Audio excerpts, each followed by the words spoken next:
लाल त्रिपाठी जी के मुख मुद्रा से निश्चित रूप से जुड़ेगा। मैं उनके श्री चरणों में पुनः प्रणाम करते हुए आप सबको पहले शुभकामनाएं देता हूं उनकी ओर से, और ये शुभकामनाएं देता हूं कि चिंता, तनाव, कुंठा और ना उदासी हो। चिंता, तनाव, कुंठा और ना उदासी हो, खिले फूल मुस्कानों के, गुस्सा ना जरा सी हो, कानों में बजती रहे साहित्य की घंटियां, कानों में बजती रहे साहित्य की घंटियां, हर दिन बसंत का दिन हो, हर रात पूर्णमासी हो। मुझे एक कविता सुनाने का आदेश किया गया है और उस आदेश में लिखा होता कोई भी इसकी कविता सुनाइए। मैं व्यंग का कवि हूँ, गजल का लेना होगा प्लीज, तो मुझे आप ताली बजा के आदेश कर दीजिए। दुनिया के 25 देशों में जाने का मौका मिला, कई देशों में कई बार, 4 बार अमेरिका, 4 बार कनाडा, 9 बार दुबई, 2 बार इंग्लैंड और 15, 25 शहरों में।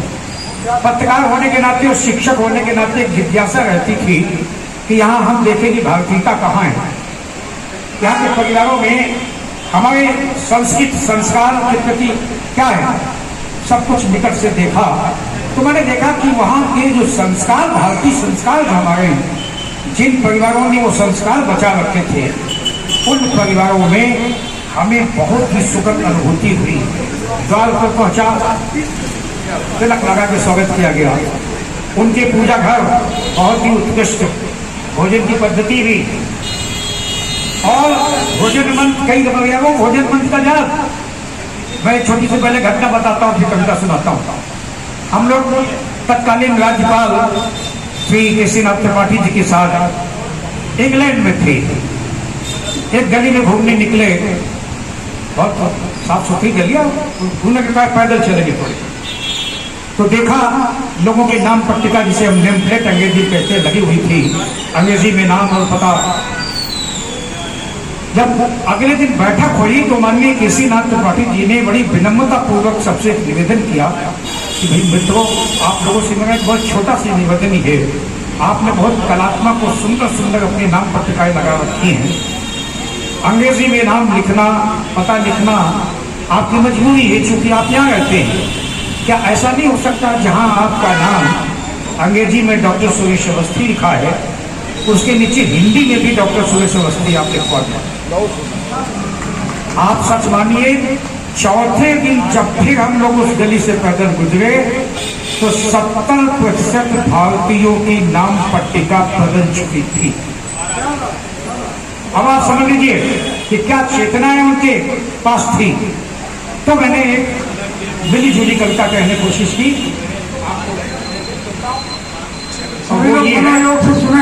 क्यों दुनिया भर में हम भारतीय क्यों छाए हुए हैं? क्योंकि हम नहीं भूले कल कल करती गंगा यमुना का पहना। हम दुनिया के किसी कोने में हो, अपनी संस्कृति और संस्कार नहीं भूलते, और जो नहीं भूलते वही कहीं न कहीं पहचान बना पाते हैं। कि हम नहीं भूले कल कल करती गंगा यमुना का बहना, और हम नहीं भूले काम वाली बाई को भी दादी, चाची, अम्मा कहना। ये हमारे संस्कार हैं। काम वाली बाई को भी दादी, चाची, अम्मा कहना। हम हिंदुस्तानी मुसीबतों की फटी चादर मिलजुल कर सीना जानते हैं। एक आवाज पे गांव में गरीब से गरीब आदमी छप्पर बनाता है, एक आवाज पे पूरा मोहल्ला उसे मुद्दे तक पहुंचाने आता है। ये है ना हमारे संस्कार। हम हिंदुस्तानी मुसीबतों की फटी चादर मिलजुल कर सीना जानते हैं, और हम भगवान शिव शंकर के वंशधर सिर्फ खुद को बचाने के लिए नहीं, दुनिया को बचाने के लिए खुद जहर पीना जानते हैं। होंगे किसी के पास आकाश को चूमने वाली इमारतें, 60 वाले की बिल्डिंग, 40 वाले की बिल्डिंग, सन्नाटा। क्या फर्क है साहब? अंदर से जीने की कोशिश करना। होंगी किसी के पास आकाश को चूमने वाली इमारतें, सोने चांदी की स्याही से लिखी, पेन से लिखी गई इबारतें, और होंगे किसी के पास 3 मिनट में दुनिया खत्म कर देने वाले हथियार। लेकिन हम बहुत मजबूत, बहुत सुरक्षित, क्योंकि हमारे पास है संस्कृति, ये संस्कार, ये रिश्ते, ये परिवार। वाह वाह वाह वाह वाह, क्या बात है। क्योंकि हम दूध देने वाली गाय, अन्न देने वाली धरती, जल देने वाली नदी, औसत देने वाली तुलसी को भी माँ मानते हैं। क्या बात है, वाह वाह वाह वाह। भाई कोई देश और औसत देने वाली तुलसी को माँ मानते हो। सबसे बड़ी बात यह कि माता पिता बुजुर्ग और गुरुओं को हम भगवान के बराबर जानते हैं। एक छोटी सी बात बताता हूँ, हमारा मन कितना बड़ा। एक आंगन में 8-10 महिलाएं बैठी, बीच में 70 साल की दादी। आंगन खचाखच, उल्लास का वातावरण, महिलाएं बैठी, ढोलक बज रही है, बज रहे हैं, गीत चल रहे हैं देवी माँ के। अचानक दादी माँ का हाथ उठता है, ढोलक बंद, मजरे खामोश। दादी माँ अपना चश्मा उतारती और धोती के पन्नू से आंखों के कोरों में फंसे हुए आंसू पोंछती और भागे गले से बोलती, काश तो काशगंज से छोटी वाली भी दोनों बच्चों के साथ आ जाती तो घर कितना भरा पूरा हो जाता। क्या कहने हैं। किसी ने बहुत अच्छा शेर कहा, एक दौर वो था जब सोचते थे हम कि मेहमान कोई आए तो खाना खाऊं। आज का दौर ये है कि ये मेहमान चला जाए तो क्या बात। ये है भारत का। तो उन्होंने कहा हम नहीं भूले गलगल करती गंगा यमुना का बहना हम नहीं भूले काम वाली बाई को भी दादी चाची अम्मा कहना। हम हिंदुस्तानी मुसीबतों की फटी चादर मिलजुल कर सीना जानते हैं। हम भगवान शिव शंकर के वंशधर, खुद को नहीं दुनिया को संकट के बचाने के लिए खुद जहर पीना जानते हैं। हम बड़ों के बीच बड़े, छोटे के बीच में छोटे होते हैं और जहाँ कहीं होते हैं पूरी तरह से समर्पित होते हैं। हम क्यों सुरक्षित?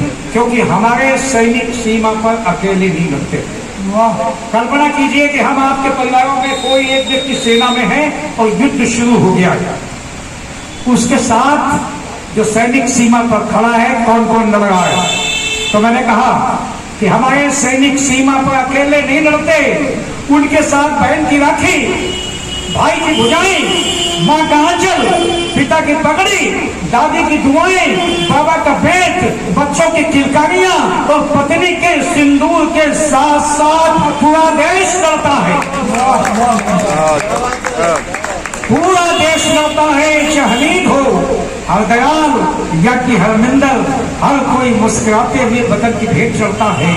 और शहीद सैनिक देवदूतों के साथ स्वर्ग के दीवानों में उड़ते हैं।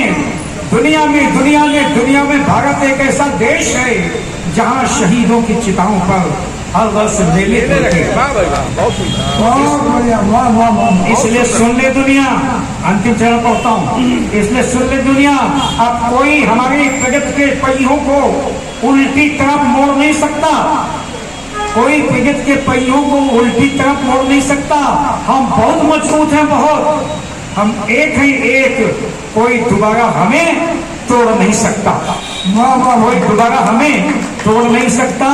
और पिछले दिनों याद करना संदर्भ, अच्छा लग जाए तो कामयाबी लेना, कि पिछले दिनों हमारे तिरंगे के रंग, पिछले दिनों हमारे तिरंगे के रंग पूरी दुनिया में कुछ ऐसे छा गए कि यूक्रेन युद्ध में दुश्मन देशों के बच्चे भी तिरंगा ओढ़कर सुरक्षित अपने घरों में आ गए। क्या कहने और अंतिम पंक्तियां, पहली पंक्ति आप स्वाभिमान के साथ सुनना और दूसरी पंक्ति आनंद के साथ सुनना। आनंद शब्द क्यों प्रयोग किया है आपको सब जी। अंतिम पंक्ति भैया कि आज दुनिया के सबसे बड़े दादा अमेरिका को भी, अभी पिछले दिनों अमेरिका ने कैसी कैसी हरकतें की, बहुत खामोश जवाब दिया हमारे माननीय प्रधानमंत्री। आपने देखा होगा, एक बार हमारे माननीय प्रधानमंत्री जब प्रधानमंत्री नहीं थे, वीजा देने से मना कर दिया था। तो मैंने कई देशों में कहा और छठी ठोक के कहा। अब आप सुनना, पहली पंक्ति लाभ से और दूसरी पंक्ति आनंद से। क्या दुनिया के सबसे बड़े दादा अमेरिका को भी भारत की अगवानी में कालीनों पर फूलों को बिछाना पड़ता है। आज दुनिया के सबसे बड़े दादा अमेरिका को भी भारत की अगवानी में कालीनों पर फूलों को बिछाना पड़ता है। और जिसे कभी वीजा देने से मना किया था उसे जीजा कह के बुलाना पड़ता। धन्यवाद, बहुत बहुत क्या कहने भैया।